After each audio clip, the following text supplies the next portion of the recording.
Olivier travaille dans une société de désinfection. Sa mission ce matin, chasser la punaise de lit. Il a rendez-vous dans cet hôtel pour vérifier si l'insecte s'est bien installé dans cette chambre. Difficile quand on n'est pas professionnel de localiser la punaise. La petite bête fuit la lumière et se cache dans les moindres recoins.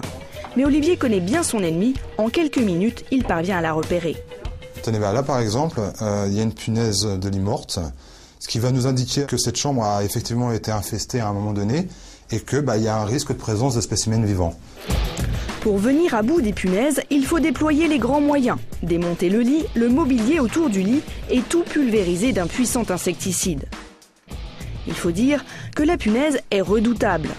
Elle se nourrit de sang humain et il lui faut environ 15 minutes pour satisfaire son appétit. C'est d'ailleurs pour cette raison qu'elle s'attaque aux dormeurs. Des dormeurs qui se réveillent avec une forte sensation de démangeaison. Ce scénario s'est répété toutes les nuits l'été dernier pour Juliette. Pendant 3 semaines, cette jeune femme a été piquée par des punaises de lit dans une maison de vacances. C'était des démangeaisons très très urticantes, bien plus que des piqûres de moustiques. J'avais jamais rien connu de comparable avant en démangeaison.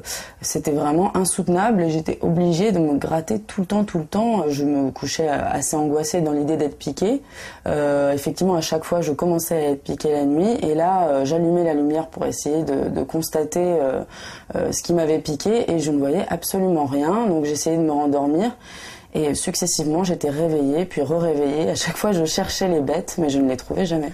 Le cas de Juliette n'est pas isolé.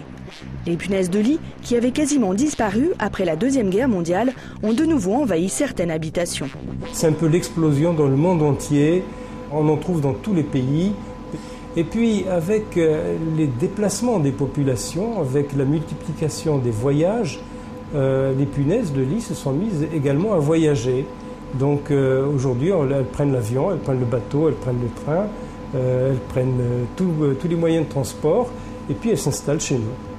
Pour faire face à cette recrudescence, plusieurs scientifiques se sont lancés cette année dans un programme de recherche. Il s'agit de savoir si la punaise est résistante aux insecticides et si elle présente un danger pour la santé humaine.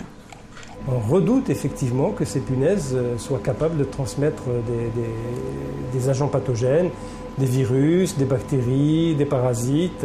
Donc elles peuvent transmettre ça éventuellement. Pour savoir si vous êtes victime de punaises, guettez les petits points noirs comme celui-ci sur votre literie. Ce sont des excréments laissés par les insectes.